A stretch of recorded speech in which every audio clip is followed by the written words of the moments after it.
What is up, my YouTube family? I am so excited for today because even though it's still a work in progress, I am now sitting at my new desk with my freshly painted wall and one of my 2 lights that I've ordered. It's a work in progress, all right? But I took on the challenge, well, my husband and I took on the challenge to redo my office and make it more of like a YouTube studio for you all. So that is what we are currently doing. And for the next couple videos, you might see a few changes in the background, but this was the most drastic one, right? Everything from here on forward will just be subtle changes. But yes, I am excited to talk about phrasal verbs with you all today, and I'm excited to talk about it with my new backgrounds. I want to teach you guys 5 different phrasal verbs today that have to do with everyday activities, things that you do literally every day. But I'm going to teach you 5 phrasal verbs about everyday activities. So the first one is wake up.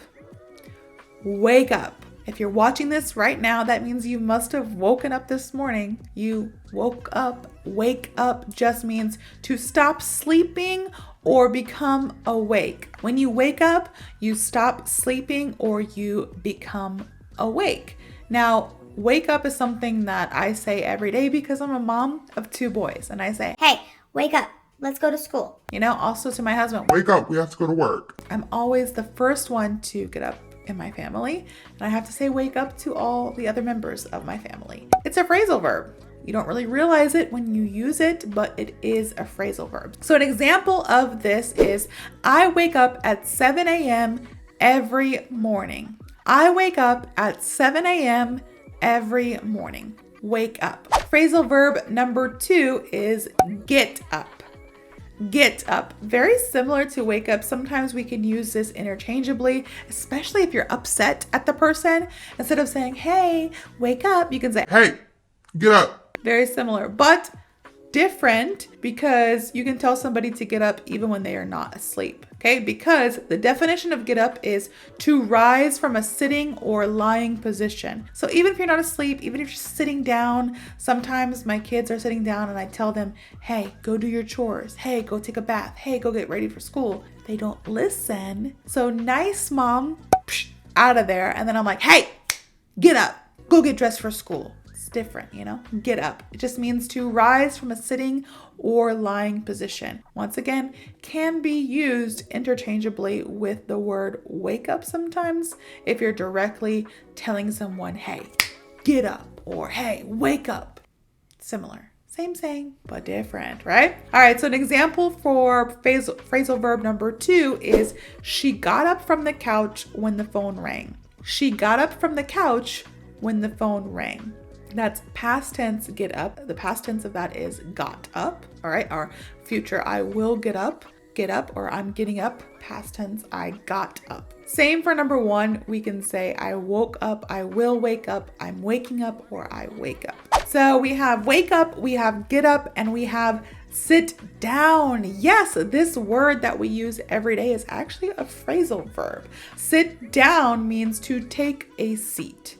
To take a seat. Sit down. When I was a teacher and I was actively teaching in a classroom setting, right now I teach on YouTube and I teach online, so it's not really a classroom setting. But when I was teaching in a classroom, I would say this phrasal verb 1,000 times a day, it seems like, because I taught a lot of kids, all ages. I taught at a Hagwon, which is an after-school academy in South Korea, and my youngest students were 3 or 4, and my oldest students were like in their 50s. I taught an array of ages, but I would have to say sit down 1,000,000 times a day, especially to my younger kids, my younger students. And I say it to my own children all the time as well. It just means to take a seat.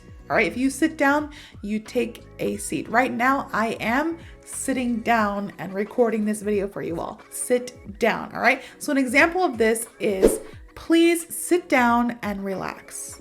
Please sit down and relax. I remember when I was in Vietnam a couple months ago, I went to get my spa day. You know, I got a manicure, pedicure, I got a massage. And I remember her saying, please sit down and relax. And it was like, this is heaven. Sit down was phrasal verb number 3. Phrasal verb number 4 is turn on.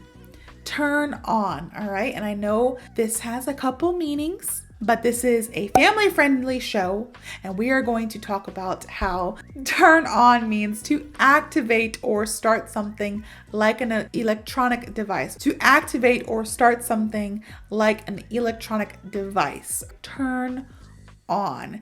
Now, I know a lot of you are curious as to what the other meaning of this could be. Just think about it for a second. You activate or start something. Typically, that is an electronic device, but it could be Something else. all right. You can Google that later. It has a double meaning. But again, we turn on our phones. I don't even turn on my phone because I'm really bad at turning it off. So I never turn it on because it's always on. But I turn on my computer. I turned on the lights for this, my really cool new light that I can control from my phone. I had to turn that on. I turned on my microphone. All right. I turned on this recording to record this for you all. We turn on a lot of things every day, especially electronics. I feel like that's the only things that we turn on. Electronics, we turn on, or you can start your car or you can turn on your car. Things of that nature. Turn on. Again, this just means to activate or start something. So an example of this is, can you turn on the TV? Can you turn on the TV? Or naturally you would hear it as, can you turn on the TV? We kind of roll our words together. Can you turn on the TV? Can you turn on the TV? So we have wake up, get up, sit down, turn on, and the last one for today, which this is a quick video, but phrasal verbs are short and sweet after all. So the fifth one for today is turn off. All right, turn off. And I know I just briefly mentioned it that I never turn off my phone. I always leave it on. So I never have to turn it on because although it's probably bad for my phone, I always leave it on. So I never have to turn it off or I never have to turn it on. And this just means to deactivate something. So if you turn off something, you deactivate it. Again, this could be used in another way. It's a double meaning. You can be turned off by something. Like if you just like, you are deactivated by it. You just don't want it. You don't like it. Like I'm turned off at any kind of food that moves. If it's still moving, I'm just not about that life. I don't want to eat it if it's still moving, you know, especially in the seafood variety. I've tried things. I lived in Korea for a long time and I'm just like, I can't eat things that are still moving. It's just my thing, you know, and I'm turned off by a lot of it. You can also be turned off by a person and the way they act or the way they look or whatever, or a smell. You can be turned off by a smell. But typically, when you use this phrasal verb turn off, it means to deactivate something. So that is what we're talking about today. When you turn off, you deactivate something such as an electronic device. You turn off your phone, you turn off your tablet, you turn off the lights, all right? Deactivate something. So an example sentence of this is, don't forget to turn off the lights when you leave. Don't forget to turn off the lights when you leave. Turn off. So recap, we have wake up, get up, sit down, turn on, and turn off. Wake up, get up, sit down, turn on, and turn off. These are demanding phrasal verbs today. And I think, you know, I'm going to do it again. It's been a while since I've done it, but I'm going to make one long example sentence off the top of my head using all of these phrasal verbs in the sentence. So whenever I wake up, I go downstairs, I sit down, I turn on the TV, I tell my kids to get up, and then ultimately I have to turn off the TV and get them dressed.